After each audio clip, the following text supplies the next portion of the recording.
with the scientific arguments that are being presented against the Bible. I know as I grew up, I didn't grow up in the Christian church, and so I'd only been presented one history, so to speak, of where we came from. Question number one: how did we get here? So I'd only ever been shown one option for that. And of course, I'd been taught the scientific things you were mentioning, and it does seem to be affecting, people and the way they think, and this generation especially. I know working in youth ministry, George Barna came out with a statistic in 2000.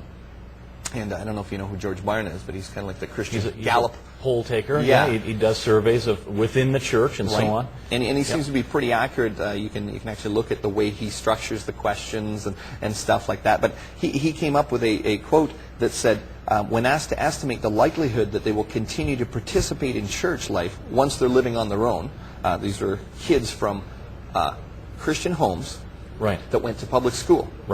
And the majority of kids from Christian homes go to public school.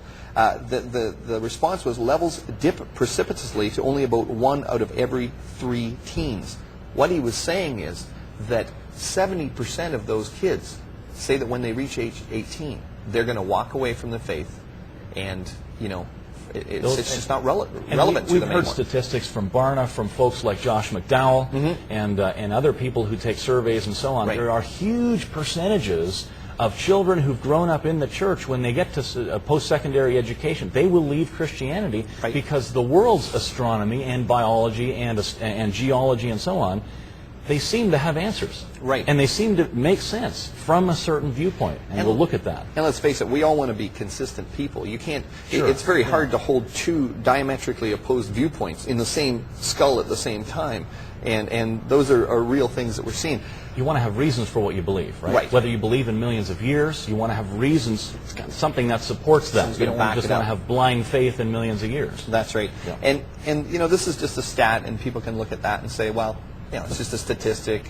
But getting to travel around now to different churches, and I meet with different pastors and youth pastors.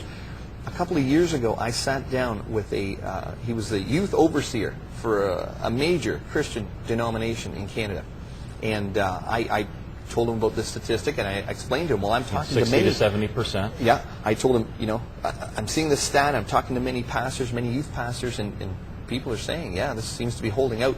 You're a leader of leaders in this denomination. What do you see? And he said, Cal, in our denomination, it's about 80%. 80%. Now, that's amazing. I point out to people, if you had a wound and you were losing 70% of your blood, you probably want to do something about it fast. So there's a problem here. What's the solution? Stay tuned for the answers.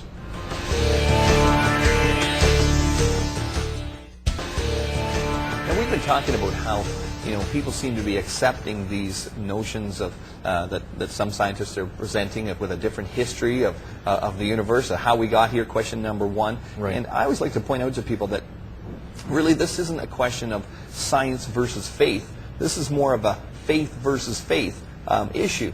It really is. Yeah. Because we're talking about something that happened in the past. No one was there except for God, in my opinion, and so because of that, we're making guesses about what happened in the past. But there's a couple of quotes I like to use when I'm speaking, just to remind people of this. This was George Wald, and he was a Nobel Prize winner for medicine in 1967. And an evolutionist, right? An evolutionist, and he wrote a book, Frontiers of Modern Biology, on the theories of the origin of life. So he's talking about the theories of the origin of life. Okay. But he makes this very honest statement, and he says, I don't want to believe in God. Therefore, I choose to believe in that which I know is scientifically impossible, spontaneous generation leading to evolution. Well, that's an interesting admission, isn't it? It certainly is. And he's writing this book on biology, but he must recognize the fact there's only two solutions to question number one. Either God created or we evolved.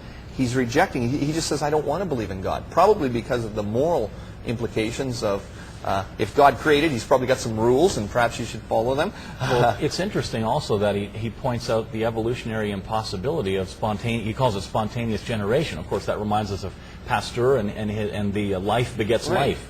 principle, of course, in biology. Yeah, the fact is nobody's ever observed something spontaneously coming to life out of nowhere. That's right. We see life from life. But We have stories about it, but no one's observed it. That's right.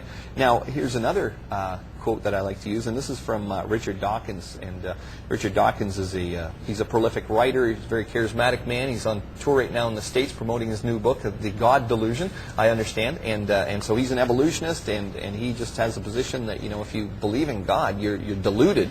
And he makes this statement in an interview in 1996 with Lanny Swerdlow. He said, "You cannot be both sane and well-educated and disbelieve in evolution." He says the evidence is so strong that any sane, educated person has got to believe in evolution.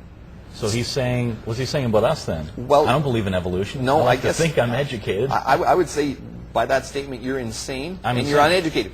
Yeah, I guess, according to Dawkins, right? But it's interesting, I got this quote, and this was from World Magazine in 1997. So a year later, and Dr. Dawkins is he's at Washington University doing a speech, and he's explaining his intellectual commitment to Darwinian evolution as the explanation of human origins. And he made this statement 1 year later. He said, "We don't need evidence; we know it to be true." Oh, okay. So now we've gone from if you're well educated, you've got to be insane not to believe evolution, to we don't need evidence, we just believe it. Right. Now, as a Christian, if as somebody asked me to defend my faith, like 1 Peter 3:15 says, and I said, well, I don't have a defense for my faith, I just believe it. I don't really need evidence.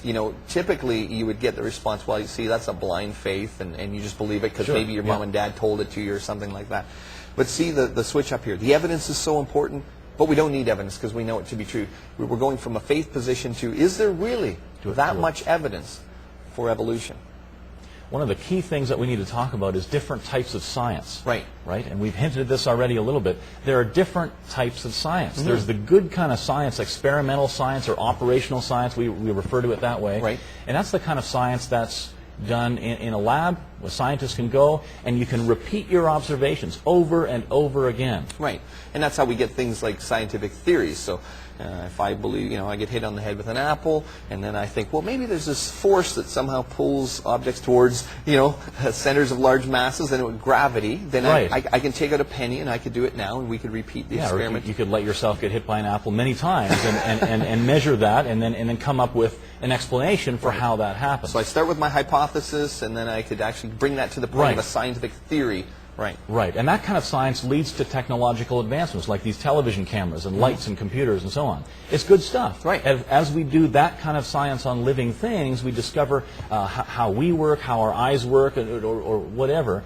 We can improve our standard of life. Right. That's one of the goals of science. Mm-hmm. Good stuff. Yep. It leads to those advancements in technology and also medical advancements. We can ease pain and suffering for folks who have medical conditions. But there's another type of history of science, right? And you'll hear people make statements like, well, we've measured this amount of sedimentation here, therefore millions of years ago, and a lot of people don't catch that that concept that they just went from, okay, we're measuring something in the present, to therefore millions of years. They just jumped a boundary there. Maybe you can talk about that. We kind of call that origin science or historical science, where you're looking at things that are happening in the present, like, as you mentioned, sedimentary deposits. A certain rate is accumulated over so many years or whatever.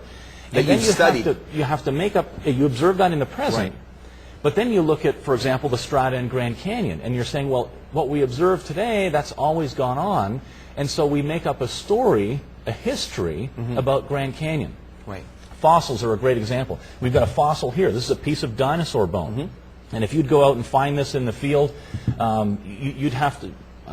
we could do experimental science on this, right? We could grind it up. We could do a chemical analysis on it, figure out what it's made out of, and so on. But to be honest, that's pretty boring. What we want to know about the fossil is, when did it live? When did it die? How fast did this animal run? What did it eat? What was its social interaction with those other animals over there? And then the fossil becomes interesting. Right. But that's an interpretation. We don't directly observe what the animal was eating. I mean, it's dead, right? That's right. All of the evidence scientists or anyone ever has exists in the present. This fossil exists now, in my hand, in the present. We never have the past, ever. Right. We make up stories about the past to explain the evidence which only exists in the present. A key point for people to understand. Because I was out doing we were in the Badlands last year in Alberta, and we went out, and sure enough, we found bones in the rock. But they didn't come with little tags on them saying, oh, I'm 165 million years old. Right. The fact was there was a bone